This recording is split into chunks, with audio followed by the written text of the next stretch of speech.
फिक्र में अब खबरों की दिशा को एशिया की तरफ मोड़ते हैं। एक बार फिर ट्रंप ने अपने बयान से ग्लोबल सनसनी फैला दी है।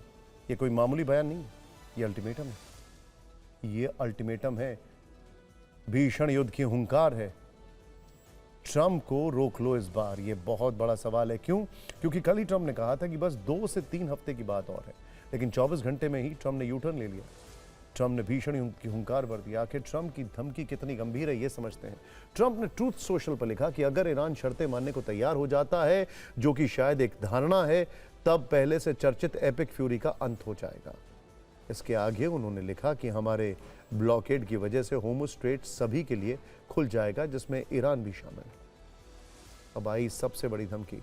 ट्रंप ने आगे लिखा, अगर ईरान शर्तें मानने से इनकार करेगा तो पहले से कहीं ज्यादा विस्फोटक बमबारी शुरू हो जाएगी। यानी हर घंटे के साथ ट्रंप के बयान बदल रहे हैं। कल तक शांति की बात करने वाले ट्रंप ने अपने तेवरों से फिर पश्चिम एशिया में तनाव की बड़ी दीवार खड़ी कर दी है। यहीं से शुरू हो रहा है सबसे बड़ा कंफ्यूजन। ट्रंप की बातों में युद्ध है, लेकिन ट्रंप के मंत्री शांति की बात कर रहे हैं। ट्रंप ईरान के संपूर्ण विनाश की धमकी दे रहे हैं, तो वहीं ट्रंप के मंत्री कह रहे हैं कि ऑपरेशन एपिक फ्यूरी खत्म हो चुका है। इंटरेस्टिंग बात यह है कि क्या मार्को रूबियो के बयान के बाद ट्रंप को यह कहना पड़ा? क्या मार्को रूबियो अपने ब्रीफ से ज्यादा बोल गए? कल मार्को रूबियो ने क्या कहा? ऑपरेशन एपिक फ्यूरी खत्म हो चुका है, हमने अपने लक्ष्य को हासिल कर लिया, हम और तनाव नहीं चाहते, हम शांति का रास्ता चाहते हैं। राष्ट्रपति ट्रंप ईरान से एक डील चाहते हैं। यानी डोनाल्ड ट्रंप की भाषा और मार्को रूबियो की भाषा में जमीन आसमान का फर्क है। अब सवाल उठता है कि अगर अमेरिका के विदेश मंत्री कह रहे हैं कि ऑपरेशन एपिक फ्यूरी खत्म हो चुका है, अगर अमेरिका ने अपने सभी टारगेट हासिल कर लिए हैं, तो फिर अमेरिका धमकी क्यों दे रहा है? इंटरेस्टिंग बात क्या है, न्यूयॉर्क टाइम्स का जो लेटेस्ट पीस है उसमें लिखा है कि ट्रंप ने जब अटैक किया था ईरान पर, जो 38 दिन का युद्ध चला था, तो 5 ऑब्जेक्टिव्स बचाए थे। उनमें से सिर्फ एक ऑब्जेक्टिव लगभग पूरा हुआ है, वो है ईरान की नेवी को खत्म करने वाला। बाकी सारे ऑब्जेक्टिव्स वहीं के वहीं हैं।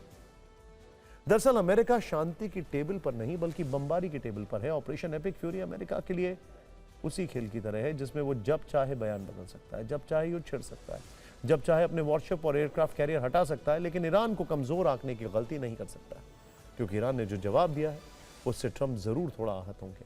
ऑपरेशन एपिक फ्यूरी पर ट्रंप छलावा कर रहे हैं, शांति उनके लिए दिखावा है, तो वहीं ईरान ने भी साफ कर दिया है कि वो खुद तय करेगा अपने नियम। IRGC नेवी कमांड ने खुलकर कह दिया है कि जो जहाज हमारे नियमों का पालन करेंगे उन्हें सुरक्षित रास्ता मिलेगा। ईरान में लोगों में आम सहमति है कि अमेरिका भरोसे के लायक नहीं। इसी ने हलचल मचा दी है कि आखिर होर्मुज़ स्ट्रेट का भविष्य क्या है, क्योंकि यह कोई आम रास्ता नहीं है, यह दुनिया की तेल सप्लाई की नस है। अगर यह खुला तो दुनिया चलेगी, अगर यह बंद हुआ तो इसकी आंच आधी दुनिया को सहन करनी पड़ेगी। पहले आप अमेरिका की धमकी और ईरान के तेवरों वाली रील देखिए, फिर आपको बारूदी हलचल की एक और तस्वीर दिखाएंगे। It's not a matter of leverage. We have been exercising our right under NPT. We are a member of NPT, and as long as Iran is a member of NPT, we must be able to use our right of peaceful uses of nuclear energy. तो वहीं Iran ने भी बता दिया कि वो America के झांसे में नहीं आने वाले। पिछले 48 घंटों में जो कुछ हुआ वो खुद बयां कर रहा है कि आखिर हालात कितने गंभीर हैं। ईरान के आसपास हर तरफ विस्फोट और जवाबी हमलों की तस्वीरें। तेहरान से लेकर बंदर अब्बास तक धमाकों की रिपोर्ट, और सीमा पार इराक में ड्रोन स्ट्राइक्स हैं। अमेरिका ने अपने नागरिकों को ईरान छोड़ने की चेतावनी दी है, तो वहीं ईरान ने साफ कहा है कि जब तक उसे पूरी तरह संतुष्टि नहीं हो जाती, तब तक उसके पास आत्मरक्षा का अधिकार है।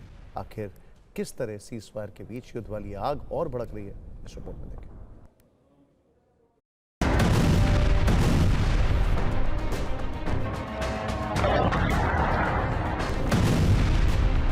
पश्चिम एशिया में हर दिन हर घंटे हालात और खतरनाक होते जा रहे हैं। सबसे पहले इन तस्वीरों को देखिए। ईरान ने UAE पर लगातार दूसरे दिन बड़ा हमला किया। ये हमले UAE के रिहायशी इलाकों में किए गए। आम लोगों ने खुद सोशल मीडिया पर इन हमलों के वीडियो पोस्ट किए।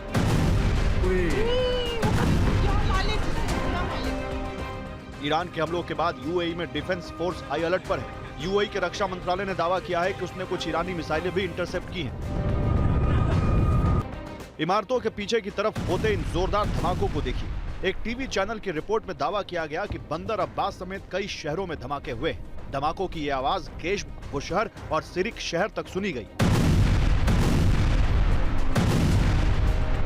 अब इस तस्वीर को देखिए। ईरान ने सीमा पार ड्रोन हमले का दावा किया है। ये हमला इराक में कुर्दिस्तान के कुमाला पर किया गया। सुलेमानिया के पास की गई ड्रोन स्ट्राइक में कई लोगों के घायल होने की खबर है। अब भीषण आग की इन तस्वीरों को देखिए। सीज फायर के बाद भी ईरान के ड्रोन हमले जारी हैं। इराक में ईरान ने बड़ा ड्रोन अटैक किया। यह हमला सुलेमानिया में कोमाला मुख्यालय पर किया गया। ईरान ने विरोधी कुर्द गुटों पर शाहेद ड्रोन से हमला किया। उत्तरी इराक में कुर्द ठिकानों पर स्ट्राइक की गई। रिपोर्ट में दावा किया गया है कि ईरान के टारगेट पर कोमाला और PDKI कैंप है। इसके चलते उसने इराक में गर्दे चाल और सुरदश कैंप पर हमला किया। फरवरी से अब तक वहां 800 से ज्यादा हमले हो चुके हैं। ईरान ने साफ कर दिया है कि वो अपने दुश्मन पर इस तरह बारूद बरसाता रहेगा। From all the other targets, UAE especially was highly targeted. Any country that allows its territory or its assets or its installations be used by the aggressors to attack another country is regarded as complicit. So what we did in reaction to American-Israeli attacks against Iran was in exercise of self-defense, and we have made it clear that we have no enmity or animosity with any country of the region.